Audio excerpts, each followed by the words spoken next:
Shah news में आपका इस्तकबाल है। ताज़ा तरीन खबरों के लिए देखते रहिए शाह न्यूज। అలాగే చాలా మంది యువకులు కూడా ఉన్నారు। సెలగౌడ్ గారు కూడా కాంగ్రెస్ పార్టీలోకి ఆహ్వానిస్తున్నాం। ఎన్నో వాళ్ళంతా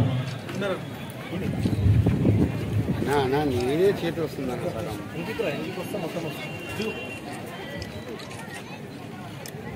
అప్పట్లో ఉన్న ఎన్ఎం శాస్త్రి గారిని మీరు గెలిపించినందుకు కూడా ప్రత్యేక ధన్యవాదాలు తెలియజేస్తున్నాం।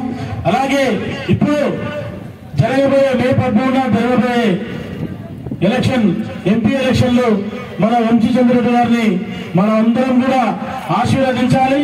ఆయన అందరి వారు కుల మతాలకు అందరూ కూడా కుల మతాల జాతీయుల మధ్య అందరూ కూడా అందరికీ కావాల్సిన నాయకుడు। అలాంటి నాయకులు కూడా మరొకసారి మనం చేయుతనిస్తే మా పాలమూరు పట్టణం మహబూబ్నగర్ చల్లగా ఉంటది, అలాగే అభివృద్ధి పదంలో నడుస్తుంది। పైన ఉన్న సీఎం రేవంత్ రెడ్డి గారు మన మహబూబ్నగర్ ముద్దుబిడ్డ కావడం మనకు చాలా సంతోషకరం। మన మహబూబ్నగర్ బాగుపడాలంటే అభివృద్ధి చెందాలంటే లేక మనకు ఒక మంచి అవకాశం వచ్చింది। ఈ అవకాశాన్ని సద్వినియోగపరచుకోవాలంటే ఖచ్చితంగా కూడా మనం ఎంపీగా వంశీ చంద్రరెడ్డి గారిని గెలిపిస్తే మనకు మంచి నిధులు మన మహబూబ్నగర్ పట్టణంలో ఉన్న అన్ని అభివృద్ధి చెందుతాయి। అలాగే మన నిరుద్యోగులు ఉన్న యువకులందరూ కూడా ఎంప్లాయ్మెంట్ దొరుకుతుంది, మంచి పరిశ్రమలు వస్తాయి, మన ఊరు బాగుపడుతుంది। మళ్ళీ ఒకసారి కూడా మనందరం ఆలోచన చేసి వారు వీరి మాటలు అనవసరమైన మాటలు మన అందరి మధ్య చిచ్చు పెట్టడానికి వచ్చింది ఈరోజు। అవన్నీ కాకుండా అన్నదమ్ముల్లా అందరం కలిసి ఉండి మనం అందరం కూడా కాంగ్రెస్ పార్టీకి ఓటేసి వంశీ చంద్రరెడ్డి గారిని భారీ మెజార్టీతో గెలిపిస్తే మేమందరం కూడా మీకు రుణపడి ఉంటాం।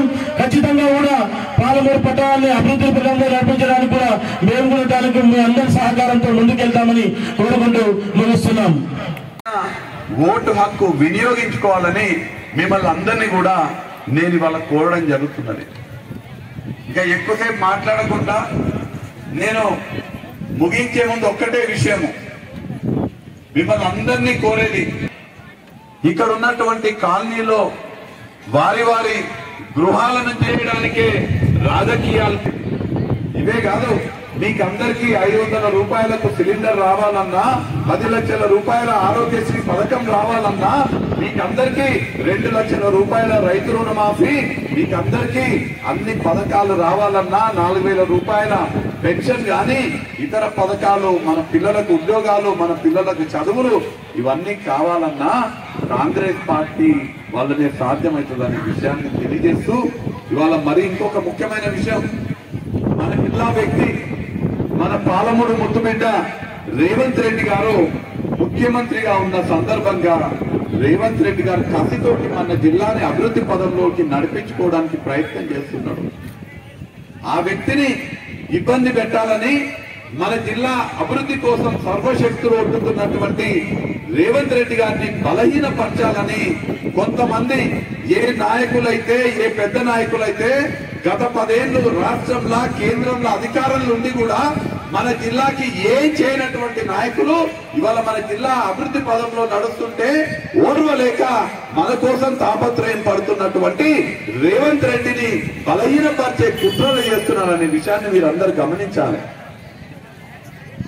సోనియమ్మ ఎంతో నమ్మకంతో మనందరం పాలమూరు వాళ్ళందరం ఒకటై 14లో 12 సీట్లు ఇస్తే, అరే పాలమూరు వాళ్ళందరూ కాంగ్రెస్ ఎంబడి ఉన్నారు కదా, పాలమూరు బిడ్డ రేవంత్ రెడ్డి ముఖ్యమంత్రి చేద్దామని సోనియమ్మ నిర్ణయం తీసుకొని రేవంత్ రెడ్డి గారిని ముఖ్యమంత్రి చేస్తే ఇవాళ ఆ సోనియమ్మ దగ్గర మనల్ని చులకన చేయడానికి ప్రయత్నం చేస్తున్నారు। సోనియమ్మ అంత ఆదరణతోటి నన్ను ముఖ్యమంత్రి చేసింది।